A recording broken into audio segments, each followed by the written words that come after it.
Welcome back to It's 102 Degrees Outside, and also my YouTube channel. We're halfway through 2024, and on this channel, I've talked about exactly one piece of music from this year. So let's change that. Let's do a bit of a halfway report. I'm gonna give you my top 10 Japanese songs from the first half of 2024. And we'll go straight into it with my number 10 song of the year so far, Nerve Impulse by Daichi Izumi. I think this randomly showed up on my Discover Weekly and it immediately pulled me in, primarily with its amazing hook. On its own, this is a pretty good debut single, but it gets even more fun because I looked up the artist and found out that Daichi Izumi is actually the drummer for the boy band Dish, who are a really big band. They top charts pretty regularly, and I even talked about one of their albums back when I was still starting this channel. They've even done like My Hero Academia openings and stuff. Like, they're really big, which makes it even more shocking that this song has no traction at all. Dish has well over 1 million monthly listeners, and Daichi Izumi has 800. And even though he's the drummer of the band, it's really his vocals and the guitars that steal the show on Nerve Impulse. It's a heck of a debut single, and the EP it's on, Inquiring Mind, is a pretty decent listen. The rest of it isn't as good as Nerve Impulse, but the track Deep Meditation is also a pretty fun time, and it bleeds over into rap rock as well. It's a solid start to a solo career that'll hopefully have more to come, especially since I like it quite a bit more than Dish.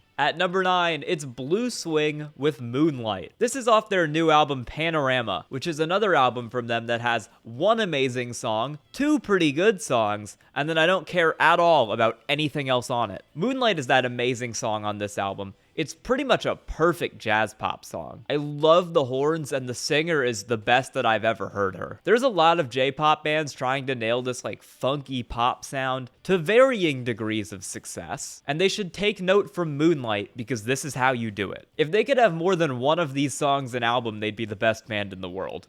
At number 8, from an album that is not out yet, but that I am very excited for, Boy's Texture by hakushi Hasegawa. It's from their upcoming album Maho Gakko, which is out in a couple weeks as of when I'm uploading this. And while all the singles from it have been good, this is the best one. It's a lot less claustrophobic than many songs from them, moving away from glitch chaos and into a thumping folk beat. It's also hypnotic as hell, and it makes the time just melt away. hakushi Hasegawa typically doesn't focus on their melodic skills, but they do here, with these weird swirling melodies that blend into the vibe of the track really well. I love not just this, but every other single that's come out for this album too. At this rate, you're probably gonna see Maho Gakko on my best albums of the year list. At number 7, it's Therapist by Soul featuring safmusic. This is a weird one that I wasn't super immediately hooked on, but it's one that I've ended up coming back to constantly. I think it's definitely one of my most played songs of the year. Soul is an artist that I discovered from the EP this is on,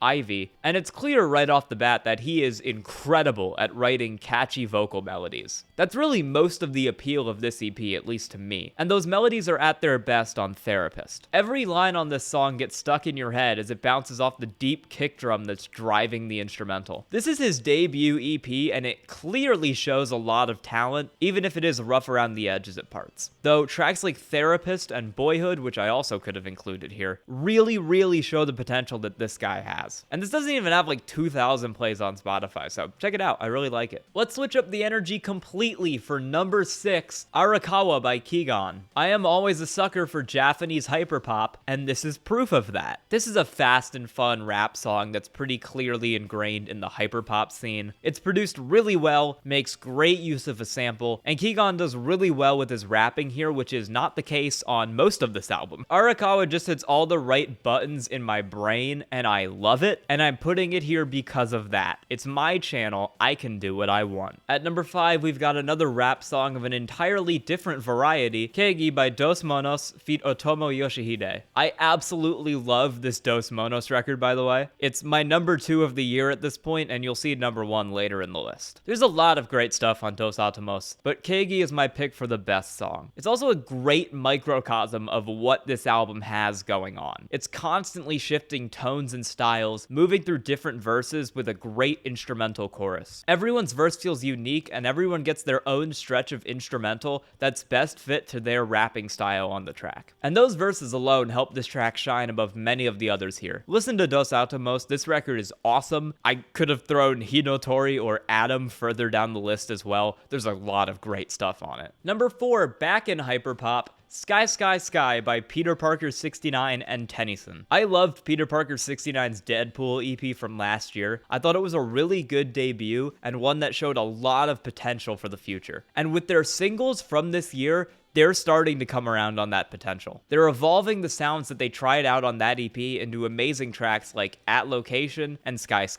They bring producer Tennyson in here as a feature for a crazy-ass, cowboy-themed hyperpop song, full of fucked up yet shockingly great melodies. Tennyson handles a lot of the vocals here, and he slides in perfectly as he bookends the crazy synths and drums that remind me of a horse galloping. It's a sick song, and it's one that really cements Peter Parker 69 as one of my favorite groups going in Japan right now. They're doing some cool stuff. And now at number 3, a song that really shocked me, Zettai reido by Natori. He burst onto the scene in 2022 with his first single, Overdose, which was a pretty fun dance pop track that was also pretty obvious TikTok bait. And then after the smash success of that song, he kind of parked the car in neutral and put out an album called Theater of generally fine but unimpressive dance pop tracks. It wasn't a bad album at all, but it wasn't super ambitious, and most of the songs just seemed like failing attempts to capture the same TikTok glory that Overdose did. Anyways, in April, Natori came out with the first single since the release of that album, Zettai reido. And holy shit, this is completely different. He got brought in to do the opening for the anime Windbreaker and went crazy with it. His style of dance pop gets thrown out the window here,